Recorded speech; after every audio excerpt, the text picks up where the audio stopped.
This is Lead 1212, a podcast on Christ-centered leadership with Chris and Dave. Thanks for listening. Now here's the fellas.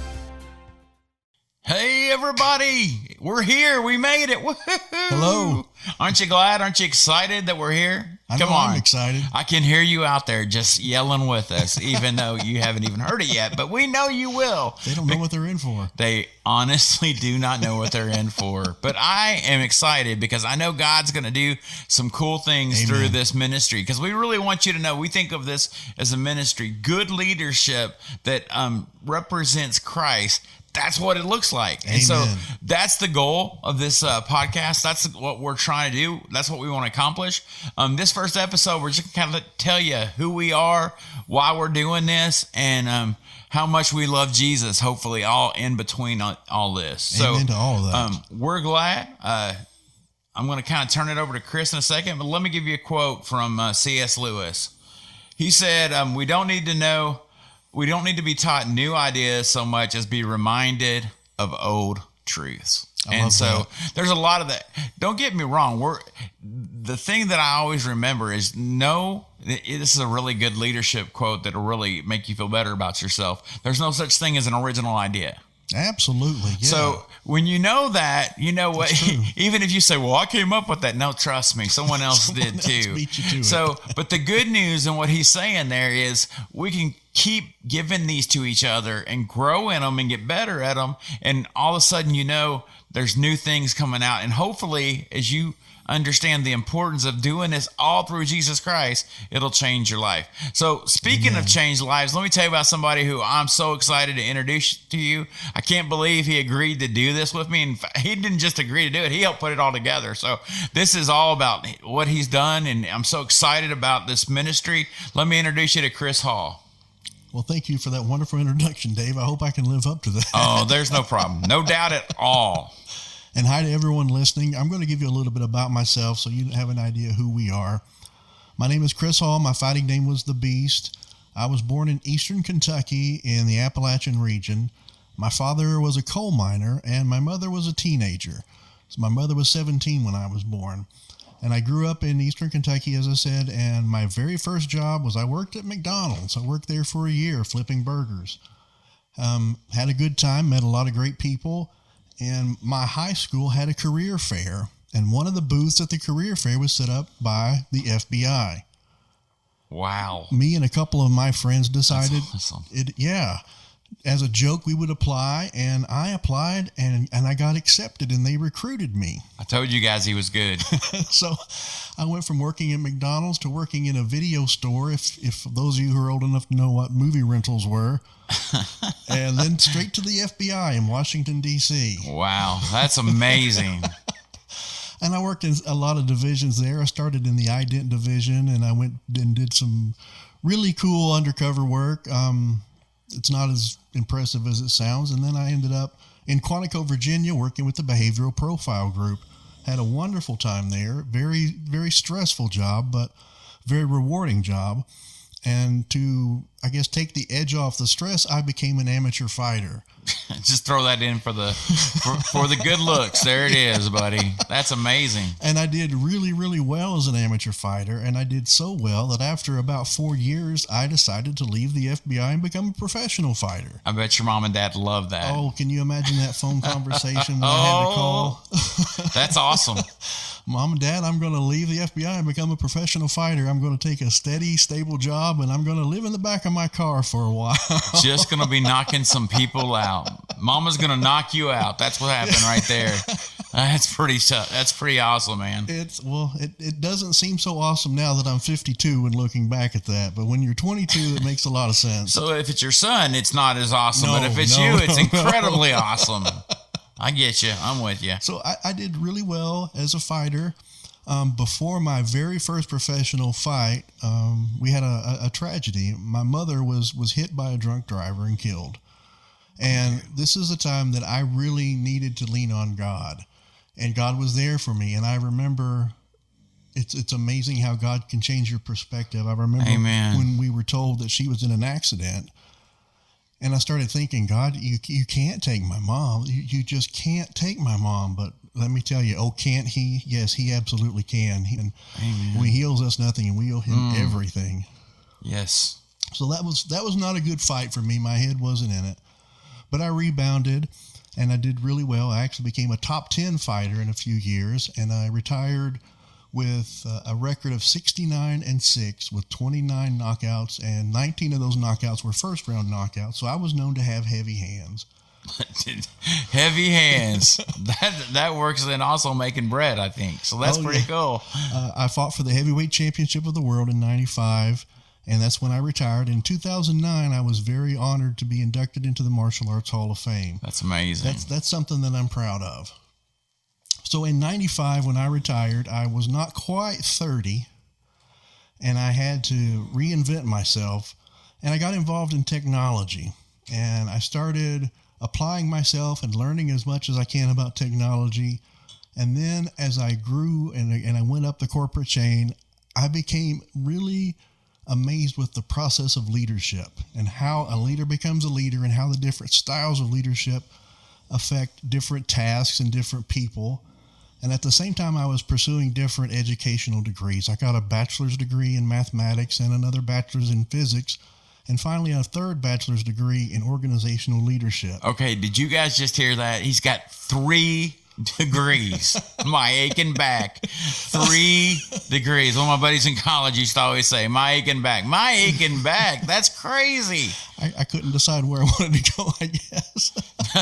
Hey, well, now I get it. Okay, but when I was done with one, I didn't care. I had to do it. I'm 1 degree is good for me. Well, see, you did it right, yeah. Well, I don't know about that, but I did it. So I decided to build on the leadership degree, and I went back for a master's degree in leadership, and now I'm about halfway into pursuing a doctorate in leadership. And it's leadership is something that I really, really love. I enjoy it. Amen. I enjoy studying about it, and I really enjoy how you can help me bring the Christ-centered leadership into this. I'm excited. I can't wait. I have written a book. It's called DBA 911. I haven't, just for the record. It's for database administrators. For those of you not familiar, that's a technical job. These people are responsible for all the data in the enterprise, and it walks them through what to do when everything's going wrong. Just a little light reading. And the book did really well. That's amazing. At its peak, it was number 1 on Amazon for all database books, and number 2 in all of technology. Thank you. And number 27 on all of Amazon for nonfiction at its peak. One of us is qualified and one isn't. Can you guess? It's not me. It's not me. Go ahead, man. I'm sorry. You're Go. Fine. Then I got into some competitive powerlifting, and I was very fortunate to get with a person that I love like a brother, and he's a strong Christian. He is also one of the world's strongest people, and he took me under his wing, and he taught me so much, and I ended up setting 3 state records. Good night. And I've tried to break the bench press world record for the people over 50 twice, and I've failed twice. So the humility's still there. We'll let it pass. It's okay, man. Good night. Trust me, if you meet this guy in an alley, you're going the other way. I'm just saying. And the last thing I want to mention is in 2014, I met a lady that, as soon as I met her, I knew I've never met anyone like her in my life. And I was just completely enthralled with her, and we were wed in 2016. That's amazing. Yeah, so.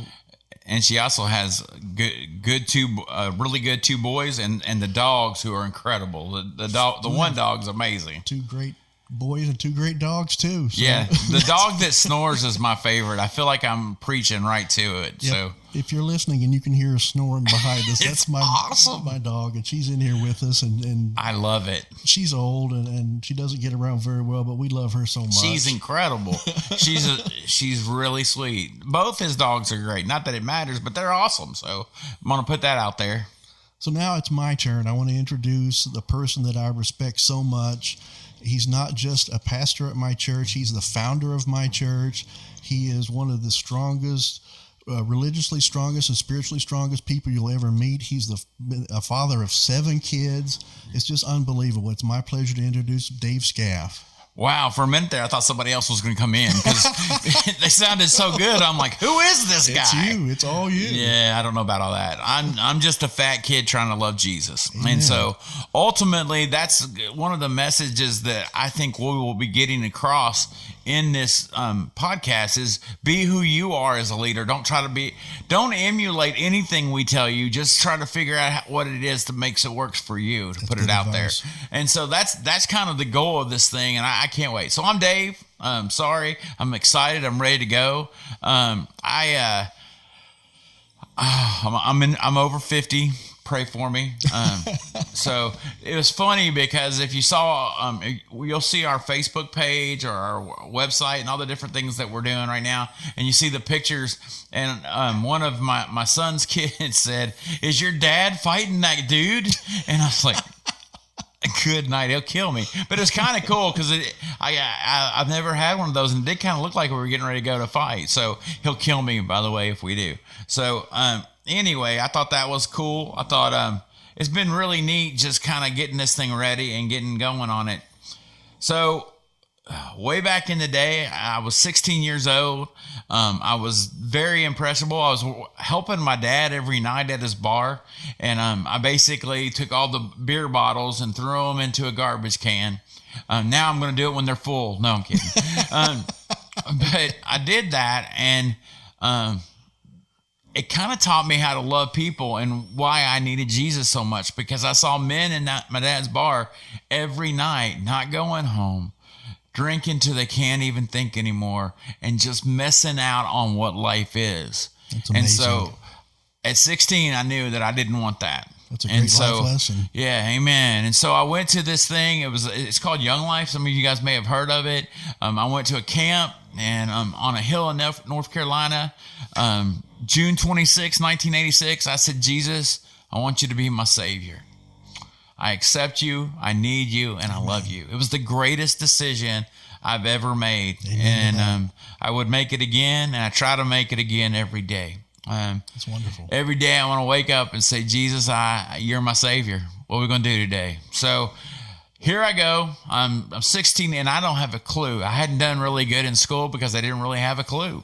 And so all of a sudden, I felt a call to preach and teach and tell people about Jesus, because a lot of the churches that I went to, and I say this with love, but they were boring and they weren't exciting. And my Jesus is not boring, and he's very exciting. Absolutely. And so it really hit me hard. And that was a different time. Some of you guys remember the 80s. Churches were different back then. And, if you got excited, that wasn't always a good thing. But No. As a 16-year-old kid, I couldn't hold it back. And so Southland Christian Church, make a long story a little longer, their youth minister had heard about me just talking about Jesus, and he said, "You need to go to Bible college with me." And I was like, "No, I don't." He goes, "Trust me." I said, "No, okay, I'll go." That's so amazing. Because I said, Jesus, I want to do what you want to do. And then this guy asked me that. So I got to probably follow it, right? Even though I didn't even think I could get into college. So I go up there, and it's incredible. I meet a guy named Wayne Smith, who's the minister at Southland Christian Church. Yes. The first thing he saw me, he's a heavy guy. I'm a heavy guy. He said, "You're the kind of guy we need in ministry. We need big men just like you, buddy." And so that's awesome. Well, I think it's more because of the way I could eat chicken than anything. But sidebar, he always had Kentucky Fried Chicken buckets in the back of his truck, in the back of his car, which was hilarious. Yeah. So, because he would, in case he ever needed a place to take an offering. So, anyway, yeah. You'll learn that Wayne was incredible. He always kept me laughing, always had good humor, and that kind of mentored me into what ministry should look like for me. And so the first youth ministry I had, I learned a lot. I still am growing. It was tough because it wasn't what I thought it would be. I thought Christians were all perfect. I went to Bible college thinking everybody was going to be praising Jesus, and there wasn't that. There were some people that weren't. Now, there were some people that were, and I learned to find those people so I could draw closer to God. And so as I started doing that at Cincinnati Bible College, I graduated in 3 terms, Reagan, Bush's, and Clinton's. That's my favorite joke. And those of you who have heard me know I use that all the time. So, and there's some truth. Now, it was spread out. The good news is I got out of college debt free. So, and I graduated. So that was things I didn't think That's I would wonderful. do. Yeah. And I did it. And I love that I got that. I wouldn't go back to school. Chris is incredible. He's getting his PhD right now. And I'm just glad that he's doing that for me. And so, because I'm not going to get it. So we're going to have a PhD on here, and it's not going to be me.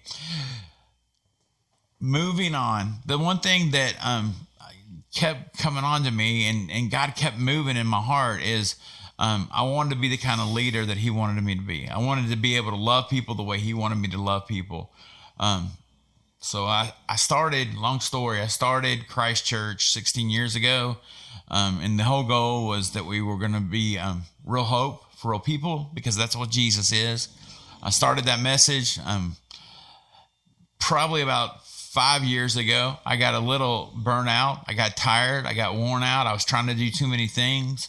At some points, I felt like I was babysitting people in church. Sure. At some point, I felt like I just I wasn't doing what I wanted to do. And so I called a kid that I had baptized in a prior youth ministry who was here in Kentucky. His name is Jeff Gaines. He's not a kid anymore, by the way. He's in his mid-30s. Oh, he's 40. Good night. I just told the whole world. That's good. Oh, you outed Jeff. And I'm good with that. And he started helping me get that passion back, getting excited again. We've seen kind of a resurgence at Christ Church that I'm so excited that it's there. And I'm so thankful that God's given me this testimony. I'm married way over my head. Amy Scalf is a blessing in every way. She's a wonderful woman. She's going to hear this and say, you better have said that. And no, she won't. She'll get mad for me saying it. Yeah, she'll get mad that I brought it out.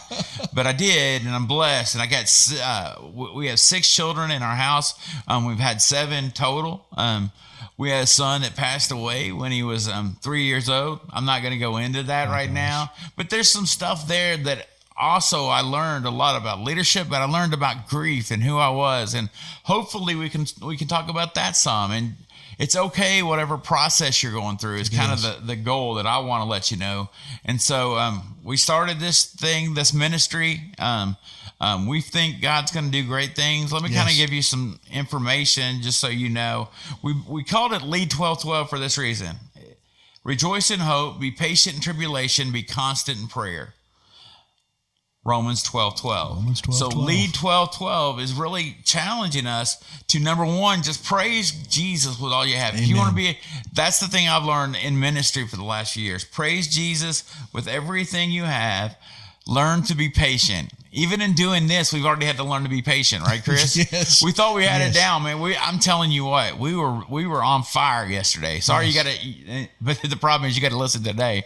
And so, because we're learning this process and we're learning patience. And you got to learn that from other people, and you got to be patient, not just with yourself, which I think is important, but with other people as well. And we'll talk more about that as well. And finally, the last thing, and this is the most important thing, and this is how we started before we even got on here, and it's prayer. If a leader has those 3 things, praise and prayer, and just really understands the importance of patience, God's going to bless your ministry. Amen. God's going to bless your leadership. Yes. It doesn't matter if you're in the church or in the world or wherever God's put you, wherever God's placed you. Yes. That's the kind of leadership that he will require of you. And if you had those 3 elements, everything else will fall into place. That's true. Chris and I, it's weird how we came up with this. We were looking for a name. We both agreed on this, and it was just exciting to watch it all kind of come alive. Oh, it really has, man. You guys, let me just tell you, you're going to have to be patient with us sometimes because we're learning. I'm a mess. Sometimes I'll have ADHD. I had it before it was even diagnosed, and I will be all over the place, and Chris will just knock me in the head, and we'll get right. Yeah, he can though. We have that kind of friendship. We do, yes. And see, the thing that I need you to get is we want to bless you. Yes, absolutely. So we're going to have some resources we'll be telling you about, like our Facebook page and our website. Our website is a good place to get a hold of us. Is that right, Chris? That's true, yes. And so lead1212.com. lead1212.com. That's really easy to remember, isn't it? That's a good one. And the thing is, he'll probably figure out I'll forget my password 8 times, even if it's as simple as what he just did. So we won't do that. Yeah, pray for me. So remember, I told you all those 3 things are just full circle, and that's our goal. I'm just joking. Thanks for letting us be a part of your life. Thanks for letting us in these few minutes. God bless you. Let us know how we can bless you. Absolutely. If there's anything we can do for you, coming up in our next episode, we're going to be discussing management theory. For those of you familiar with leadership, we're going to be discussing theory X, theory Y, and theory Z. And those are the 3 management theories on how managers view employees. And that's kind of the basic or the baseline where all the other management and leadership theories come from. So that'll be an exciting episode. We'll make it exciting. The goal is that we give you information that will help you, not that will bore you. We're going to try to make it as exciting as we can. We hope that when we come across, we want you to know these are things that are foundational for leadership that we want to just put into your life and bless you with. Very true. Thanks for letting us be a part of this first episode. Man, aren't you excited you were here? Episode, yes. Yeah. I promise it will only get better. Right, Chris? That's what we're thinking. If it doesn't, we won't be doing this very long. No, we won't. But it is going to get better. I think it's going to be more exciting. I think you're going to see things. And with each thing that Chris shares, I'm going to try to do applicational from the scripture. So we're going to try to put it out there for you so you can live it out loud. That's wonderful. That's beautiful too. Yes, sir. So I think that's it. That's it. Thanks for listening. That's our first one. It's a wrap. There we go. Woohoo! This is an LBS production, which stands for pounds. I don't know if you knew that or not, but it also stands for laughing because we're saved. But we kind of like the pounds. So Chris will lift them and I will gain them, and we will have a great time. Thanks for listening.